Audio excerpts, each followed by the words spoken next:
Hi friend, मैं पंडित ललित तिवारी आज आप सभी के बीच फिर से उपस्थित है। जैसे कि मैंने पिछले वीडियो में बताया था कि निकट दृष्टि दोष क्या होता है। आज हम बात करेंगे कि नेत्र का दूरदृष्टि दोष क्या होता है। सबसे पहले हम बात करें कि दूरदृष्टि दोष होता क्या है। तो आपको मालूम होना चाहिए कि जब हम लोगों का उम्र 10 वर्ष से 16 वर्ष की आयु में होता है, 10 से 16 वर्ष की आयु में, इसी एज में मतलब इसी आयु में हम लोगों के नेत्र में निकट दृष्टि दोष या दूरदृष्टि दोष उत्पन्न होता है।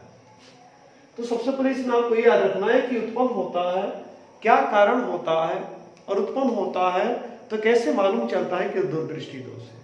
तो आपको मालूम होना चाहिए कि दूरदृष्टि दोष से पीड़ित व्यक्ति को दूर की वस्तु तो स्पष्ट दिखाई देती है, परंतु नजदीक की वस्तु स्पष्ट दिखाई नहीं देती है। इसका सबसे बड़ा कारण जो होता है कि वो निकट बिंदु जो होता है वो 25 सेंटीमीटर से दूर चला जाता है, जिसके कारण वह प्रतिबिंब मतलब जिस वस्तु को हम देख रहे हैं उस वस्तु का प्रतिबिंब हमारे रेटिना पर न बन के रेटिना के पीछे बन जाता है। अब रेटिना के पीछे बनने का कारण क्या होता है ये भी थोड़ा देख लीजिए। हमने ये बताया कि यह नेत्र गोलक है, यह हमारा नेत्र लेंस है। अगर ये हम प्रकाश की किरण पे आ रहे हैं तो हमने आपको क्या बताया कि जो प्रतिबिंब रेटिना पर बनना चाहिए, जो प्रतिबिंब रेटिना पर बनना चाहिए वह प्रतिबिंब रेटिना पर न बन के रेटिना के पीछे, देखिए ये प्रतिबिंब है,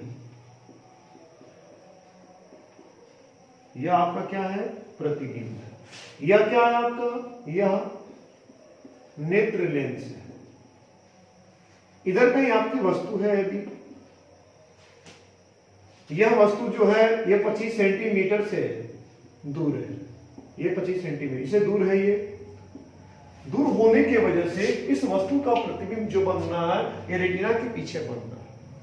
कारण क्या बताएंगे? तो सबसे पहला कारण ये होता है कि नेत्र गोलक जो ये कुछ चपटा हो जाने के कारण फोकस दूरी बढ़ जाती है, और जब फोकस दूरी बढ़ती है तो प्रतिबिंब क्या होता है, रेटिना के पीछे बनता है। तो अगर लिखना हो तो आप क्या बताएंगे? आप लिखेंगे इसमें कि इस दोष से पीड़ित व्यक्ति को दूर की वस्तु तो स्पष्ट दिखाई देती है, परंतु नजदीक की वस्तु स्पष्ट दिखाई नहीं देती है। इसका कारण यह है कि नेत्र गोलक चपटे हो जाने से फोकस दूरी बढ़ जाती है और प्रतिबिंब रेटिना पर न बन के रेटिना के पीछे बनता है। एक बात और आपको याद रखना है कि यह दोष उत्पन्न जब होगा तो उस दोष के निवारण के लिए हमको क्या करना होगा। तो जब निवारण की बात आएगी तो आपको याद रखना है कि दूरदृष्टि दोष वाला व्यक्ति अपने चश्मे में उपयुक्त क्षमता का उत्तल लेंस का इस्तेमाल करता है। अब उत्तल लेंस का इस्तेमाल करने का रीजन क्या होता है, तो आपको मालूम होना चाहिए कि उत्तल लेंस के द्वारा प्रतिबिंब बनने की 6 स्थितियां होती है। उसमें से एक स्थिति इसमें फॉलो होगी और उसी के आधार पे वो चश्मा काम करता है, क्योंकि वह आपका जो निकट बिंदु होता है उसको दूर बनाता है और उस वही प्रतिबिंब रेटिना पर फिर बनती है। आइए अब इसके बारे में थोड़ा लिखते हैं और देखते हैं क्या है। आइए देखते हैं इसका डेफिनेशन। हमने लिखा है इस दोष से पीड़ित व्यक्ति को दूर की वस्तुएं तो स्पष्ट दिखाई देती है, परंतु नजदीक की वस्तु स्पष्ट दिखाई नहीं देती है। अब नहीं दिखाने के लिए हमने आपको बताया, अगर हमारा ये नेत्र गोलक है, क्या है, नेत्र गोलक हमने बनाया था भाई आपको, यह नेत्र गोलक है, यह नेत्र लेंस है। यहां पर आपकी कोई ऑब्जेक्ट मतलब वस्तु होगा, इसमें ये कि प्रतिबिंब आपके रेटिना पर ना बन के क्या होगी, रेटिना के पीछे बनेगी। देखिए ये ऑब्जेक्ट है, क्या है, ऑब्जेक्ट। इसको हम लोग क्या बोलते हैं, वस्तु बोलते हैं, इसको वस्तु बोलते हैं। यह भी लिखे थे क्या है, यह हमारा नेत्र लेंस है और यह क्या है आपका इमेज है, इसको हम बोलेंगे क्या, प्रतिबिंब। प्रतिबिंब ये क्या है, इसको नेत्र गोलक, इसे याद रखिए, इसको नेत्र गोलक बोलते हैं। देखिए इसमें दूसरा बात हम ये लिखे हैं कि नेत्र का निकट बिंदु, अर्थात यह बिंदु जो है, यह हमारा स्पष्ट दृष्टि की न्यूनतम दूरी है 25 सेंटीमीटर। तो हमारा ये निकट बिंदु जो होगा, यह निकट बिंदु दूर हो जाने के कारण, जब ये दूर हो जाएगा तो वह प्रतिबिंब हमें दिखाई नहीं देगी। क्यों नहीं दिखाई देगी? क्योंकि उसका प्रतिबिंब रेटिना पर नहीं होगी। तो यही चीज हम लिखे हैं, इसमें हम ये लिखे हैं कि नेत्र का निकट बिंदु 25 सेंटीमीटर से अधिक दूरी पर होने से वस्तु का प्रतिबिंब रेटिना पर न बनकर रेटिना के पीछे बनता है। जब ये दूरी पर चला जाएगा, यह बिंदु दूर चला जाएगा, तो प्रतिबिंब उसका रेटिना के पीछे बनेगा। नोट में दो बातें हमने लिखा, पहले इसमें लिखा है कि जब ये दोष उत्पन्न होता है तो वह आयु क्या होती है, तो 10 वर्ष से 16 वर्ष की आयु में यदि व्यक्ति है तब उसमें यह दोष उत्पन्न होता है। अगर इससे अधिक एज में है आप, अगर ये दोष उत्पन्न होता है तो आपके अंदर दोष उत्पन्न होने के कोई और रीजन हो सकते हैं, कोई और कारण हो सकता है। लेकिन साधारण तौर पे यह देखा गया है कि यह जब दोष उत्पन्न होता है उस समय व्यक्ति का उम्र जो होता है वह 10 वर्ष से 16 वर्ष की आयु में ही होता है। दूसरा में लिखा है कि दूरदृष्टि दोष, मतलब इस दोष को चिकित्सा विज्ञान के क्षेत्र में हाइपरमेट्रोपिया के नाम से जाना जाता है। इसका अध्ययन करते तो सीधा उसमें लिखा है हाइपरमेट्रोपिया लेकर ही आता है। अब बात करेंगे कि इसका निवारण क्या होता है। तो हमने निवारण आपको बताया, कारण देखेंगे, निवारण नहीं, पहले कारण देखेंगे फिर उसका निवारण देखेंगे। इसके कारण क्या है, आइए इसको थोड़ा मिटाते हैं, बनाते हैं, देखते हैं। आइए अब देखते हैं कि दूरदृष्टि दोष के कारण क्या होते हैं। तो आपको याद रखना है इस दोष के निम्नलिखित 2 कारण हो सकते हैं। लिखना हो ऐसे लिखेंगे आप कि दूरदृष्टि दोष के निम्नलिखित 2 कारण हो सकते हैं। पहला कारण क्या होगा, तो नेत्र लेंस के पृष्ठों की वक्रता का कम हो जाना, जिससे उसकी फोकस दूरी जो होती है वो बढ़ जाती है। और कहने का मतलब क्या है कि जैसे हमारा ये नेत्र गोलक है,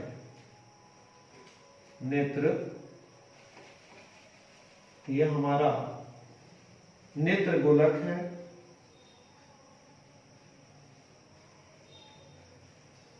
हमारा ये नेत्र गोलक है, ये हमारा नेत्र लेंस। इसकी तो ये पृष्ठ जो है, इन पृष्ठों की वक्रता जो होगी ये कम हो जाएगी, तो फोकस दूरी क्या होगी, बढ़ जाएगी। और जब फोकस दूरी बढ़ जाएगी तो उस वस्तु का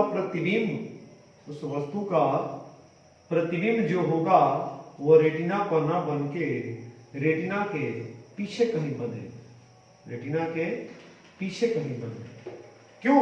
क्योंकि ये लेंस जो है, इस लेंस की वक्रताएं जो होती है वो कम हो जाएगी। जब कम होगी तो उस दशा में फोकस क्या होगा, बढ़ जाएगा। जब फोकस बढ़ जाएगा तो प्रतिबिंब रेटिना के पीछे बनेगा। दूसरी बात इसमें याद रखना है, नेत्र गोलक का व्यास कम हो जाना, जिससे लेंस और रेटिना के बीच की दूरी कम हो जाए। और व्यास कम होने का मतलब यह है कि अगर हमारा ये नेत्र गोलक जो है इसका व्यास कम हो जाए। व्यास कम होने का मतलब यह है कि जैसे हमारा ये नेत्र लेंस है, अब ये गोलक पूरा है, जब ये चपटा जब हो जाएगा तो व्यास इसका क्या होगा, कम हो जाएगा। जब व्यास कम हो जाएगा उस दशा में भी वस्तु का प्रतिबिंब जो होगा वो रेटिना पर न बन के क्या होगा, रेटिना के पीछे बनेगा। तो दोनों स्थिति आपको याद रखना है। पहला क्या कि नेत्र लेंस जो है इसकी वक्रता जब कम हो जाएगी तो फोकस दूरी बढ़ जाएगी। दूसरी बात, जब नेत्र गोलक चपटा हो जाए, इसका व्यास कम हो जाए, उस दशा में भी वह प्रतिबिंब क्या होगा, रेटिना के पीछे बनेगा। तो गोलक का व्यास कम होने से पीछे बनने का रीजन क्या है, तो इसका सबसे बड़ा रीजन यह होता है कि यह रेटिना, ये रेटिना है, इस रेटिना और लेंस के बीच की दूरी क्या होगी, घट जाएगी। जब ये दूरी घट जाएगी और फोकस जब बढ़ जाएगा तो प्रतिबिंब पीछे बन जाता है। अब हम बात करेंगे, ये तो कारण हो गया। अब इसके निवारण की हम बात करेंगे। आइए देखते हैं इसका निवारण क्या है। आइए हम बात करते हैं कि इसका निवारण क्या है, मतलब दूरदृष्टि दोष का निवारण का, इसके बारे में बात करेंगे। तो हमने लिखा है कि इस दोष से पीड़ित व्यक्ति को अपने चश्मे में उपयुक्त क्षमता का उत्तल लेंस प्रयोग करना चाहिए। कहने का मतलब यह है कि अगर कोई व्यक्ति ध्यान दीजिएगा, उस व्यक्ति में दूरदृष्टि दोष अर्थात उसको दूर की वस्तु दिखाई दे रही है और नजदीक की वस्तु देखने में उसको कठिनाई हो रही है, तब उसको क्या करना चाहिए? देखिए पहले बनाया जाए।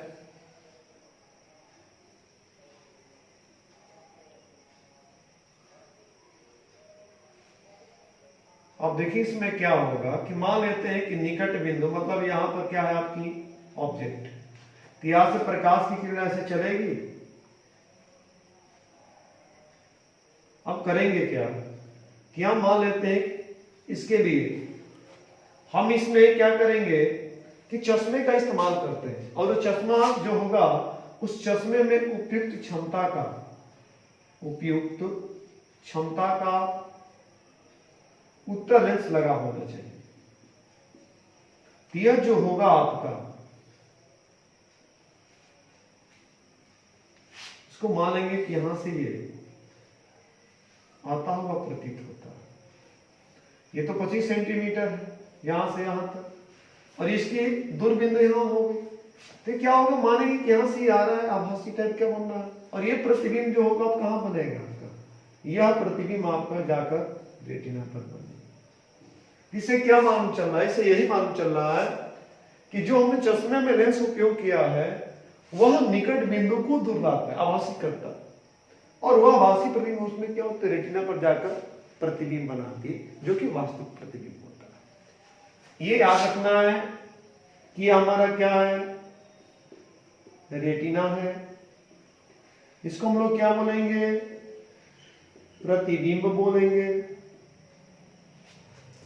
इसको क्या बोलेंगे, यह हमारा नेत्र लेंस है। इसको क्या बोलेंगे, इसको उत्तल लेंस बोलेंगे, उत्तल लेंस बोलेंगे। यह क्या है आपके, यह निकट बिंदु। इस तरह से आपको पूरा याद रखना। आइए अब देखते हैं इस पे एक दो न्यूमेरिकल करके देखते हैं सवाल कैसे आते हैं। आइए देखते हैं, इस पे कुछ उदाहरण दिए हैं। हमने लिखा है क्वेश्चन इस पे, करें कि एक दूरदृष्टि दोष से पीड़ित व्यक्ति कम से कम 40 सेंटीमीटर की दूरी तक देख सकता है। कोई व्यक्ति है वह दूरदृष्टि दोष से पीड़ित है, उसे 40 सेंटीमीटर तक दिखाई देता है, उससे कम उसको दिखाई नहीं दे रहा। वही लिखा है कि कम से कम, ये ध्यान देना है, कम से कम 40 सेंटीमीटर। आइए देखते हैं उदाहरण, करें एक दूरदृष्टि दोष से पीड़ित व्यक्ति कम से कम 40 सेंटीमीटर दूरी तक देख सकता है। मतलब वो 40 सेंटीमीटर, ये लिखा है कम से कम 40 सेंटीमीटर की दूरी, उससे कम दूरी पर यदि कोई वस्तु रखी जाती है तो उसको नहीं देख सकता है, देखने में उसको समस्या होगी, कठिनाई होगी। अब हम करेंगे क्या कि देखेंगे कि इसमें क्या क्या चीज पूछा। तो पहला इसमें कह रहा है कि फोकस, मतलब जो लेंस लगेगा वो फोकस दूरी और उस लेंस की प्रकृति क्या होगी उसको पूछा है। जब हम ज्ञान करेंगे उसके बाद कह रहा है कि जो लेंस इस्तेमाल किया जाएगा उस लेंस की क्षमता कितना होगी। आइए देखते हैं। तो देखिए भी बराबर हमारा दिया है कितना, -40 सेंटीमीटर। स्पष्ट दृष्टि की न्यूनतम दूरी मतलब यू लेंगे, यह -25 सेंटीमीटर। एक बात ये याद रखना है कि यू का मान कभी भी दूरदृष्टि दोष के लिए अनंत नहीं लेते हैं। अनंत की बात आती है तो क्यों निकट दृष्टि दोष में ही आता है। अब देखिए v का मान हो गया, हमारा u का मान हो गया।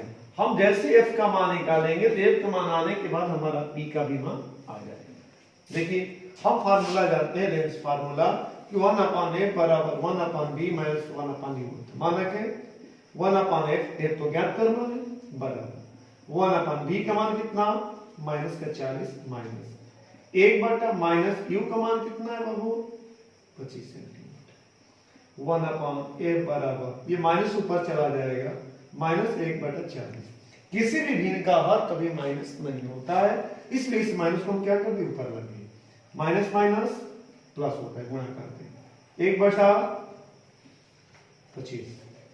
1/a बराबर 40 और 25 का अगर हम लसा लेते हैं तो आता है हमारा कितना, 200। भाग देंगे, ये माइनस का 5 बार प्लस ये जाएगा आपका कितना 8। अब क्या करेंगे, लिखेंगे कि 1/f बराबर 8 में से 5 जाएगा 3 बचेगा 3/200। 3 गुणा करेंगे 3 से f में करेंगे तो 3f हो जाएगा बराबर 200 में 1 से करेंगे तो कितना 200। f बराबर हमारा कितना आ गया 200/3 सेंटीमीटर। f का मान आ गया। इसका एक्चुअल मान निकालना चाहेंगे तो f का मान हम लिख देंगे कि 66.67 सेंटीमीटर। ये हमारा आ गया फोकस दूरी। इस फोकस दूरी से ये मालूम चलता है कि जो लेंस इस्तेमाल करते हैं वह उत्तल लेंस है। क्यों है? क्योंकि एक का मान प्लस में आने का मतलब कि वह लेंस क्या है, उत्तल लेंस है। उस लेंस की फोकस दूरी कितनी होगी तो 66.67 सेंटीमीटर होगी। अब हमको बात करना है कि P का मान कितना। तो हम जानते हैं कि P जो होता है 1/f मीटर में, और ये सेंटीमीटर में। इसको रकम करेंगे, इसको नहीं, इसको कठिनाई है, इसको रख के करते हैं। तो देखिए लिखेंगे P बराबर, ये जब करेंगे इसको हम डायरेक्ट अगर मीटर में बदलेंगे तो ये ऊपर चला जाएगा। तो इस मीटर में बदलने के लिए हम लिख सकते हैं कि 1/, इसको लिखेंगे 3/, और ये कितना 200। ये जैसे ऊपर जाता है तो आपका कितना आ जाता है तो लिखेंगे P बराबर, ये पलट जाएगा। क्यों? क्योंकि हम इसको क्या लिख देंगे, अब लिखेंगे तो हमारा ये 200/, कितना हो जाएगा 3, और ये 3 ऊपर चला गया। जब बदलता है मीटर में तो 300 और बट्टे में कितना 200। ये मीटर रहता है ना, ये जैसे ऊपर जाएगा तो ये भी बदल जाएगा। P बराबर 2 0 से 2 0 कटा दे, 3/2 मीटर ऊपर गया तो मीटर का इनवर्स। इसको जब लिखते हैं तो P बराबर हमारा आता है कितना 1.5, और मीटर इनवर्स को हम लोग बोलते हैं डायमीटर। अर्थात उस व्यक्ति को अपने चश्मे में 1.5 डायमीटर का लेंस उपयोग करना चाहिए, और उस लेंस की प्राकृतिक क्या होगी, उत्तल, वह उत्तल लेंस होना चाहिए। इस पे एक और क्वेश्चन हम लोग करेंगे, देखेंगे क्या है। आइए देखते हैं सेकंड नंबर उदाहरण। करें कि एक व्यक्ति 1 मीटर से कम दूरी पर रखी वस्तु को स्पष्ट नहीं देख सकता है। मतलब कोई व्यक्ति है 1 मीटर से कम दूरी पर किसी वस्तु को रखते हैं तो उसको देखने में कठिनाई होती है, अर्थात वह नहीं देख पाता है। और उसे देखने के लिए कैसा लेंस इस्तेमाल करना चाहिए। सबसे पहले तो मालूम है उसके नेत्र में कौन सा दोष है। तो आप जानते ही हैं कि नजदीक का दिखाई न दे, दूर का दिखाई दे, तो उसमें कौन सी दोष होती है, दूरदृष्टि दोष होती है। तो आइए देखते हैं। हमारा V बराबर दे रखा है कितना 1 मीटर, तो माइनस के 1 मीटर लिख दे, और यह 1 मीटर जो होता है यह 100 सेंटीमीटर के बराबर होता है। तो लिख सकते हैं कि V बराबर माइनस का 100 सेंटीमीटर। स्पष्ट दृष्टि की जो न्यूनतम दूरी होती है वह माइनस का 25 सेंटीमीटर होती है। हम निकालेंगे f। जब हमारा f निकल कर आ जाएगा तो P भी निकल कर आ जाएगा। जब f निकल कर आएगा तो मालूम चल जाएगा कि उसके नेत्र में कौन सा दोष है, और जब f निकलेगा तो P भी निकल कर आ जाएगा कि जो चश्मा में लेंस लगाएगा उसकी क्षमता कितनी होगी। आइए करते हैं। हम जानते हैं कि 1/f बराबर 1/b माइनस 1/e होता है। रखिए तो 1/f बराबर 1/b का मान कितना माइनस का 100 माइनस 1/, माइनस कितना 25। इसको जब करेंगे तो 1/f बराबर, माइनस ऊपर गया 1/100 माइनस माइनस प्लस 1/25 लिखेंगे तो 1/f बराबर, दोनों कैल्शियम में 100 होगा, 100 से 100 में भाग देंगे 1 आएगा, 1 से -1 में गुणा करें -1 आएगा, प्लस 25 चौका 100। इसको जब करेंगे ये हमारा 1/f बराबर 4 में से 1 चला जाएगा 3/100, फिर 1 गुणा किए तो 3f बराबर 100। तो ये बराबर हमारा कितना आ गया 100/3 सेंटीमीटर। ये हमारा फोकस दूरी। प्लस में आया तो कौन सा है, उत्तल। जब उत्तल है तो कौन सा दोष होगा, दूरदृष्टि दोष। क्योंकि हम जानते हैं कि दूरदृष्टि दोष जिस व्यक्ति में होती है उसे उत्तल लेंस का उपयोग करना चाहिए। अब ये हमारी फोकस दूरी। एक्चुअल मान की जब बात आएगी तो इसका एक बराबर कितना जाएगा 33.33 करके आएगा सेंटीमीटर। अगर निकालते हैं तो देखते हैं तो ये चीज आएगा एक्चुअल मान। लेकिन अब हमको P भी निकालना है। हम जानते हैं कि P जो होता है 1/f, ये किसी में मीटर में। F जो है इस F को हम क्या करेंगे, इस रूप में रखेंगे तो हमारा P बराबर कितना आ जाएगा 1/f का मान कितना रख देंगे 100 बटे में 3 रखेंगे। जब 100 बटे में 3 रखेंगे ये पलट जाएगा तो हमारा P बराबर जो आएगा इसको जो पलटेंगे तो हमारा आ जाएगा P बराबर ऊपर चला जाएगा 300 बटे में कितना 100 कर दे। और जब इसको हम लोग कटाते पिटाते हैं तो ये लगभग हमारा कितना आ जाएगा कट पीट के ये मीटर है तो P बराबर आ गया 3 ऊपर गया तो मीटर का इनवर्स लिख सकते हैं कि P बराबर 3 डायमीटर। अर्थात उस व्यक्ति को 3 डायमीटर वाले लेंस का उपयोग अपने चश्मे में करना चाहिए। इस तरह से हमारी पूरी टॉपिक क्लियर हुई, मतलब पूरा हो गया। अब अगला वीडियो देखें।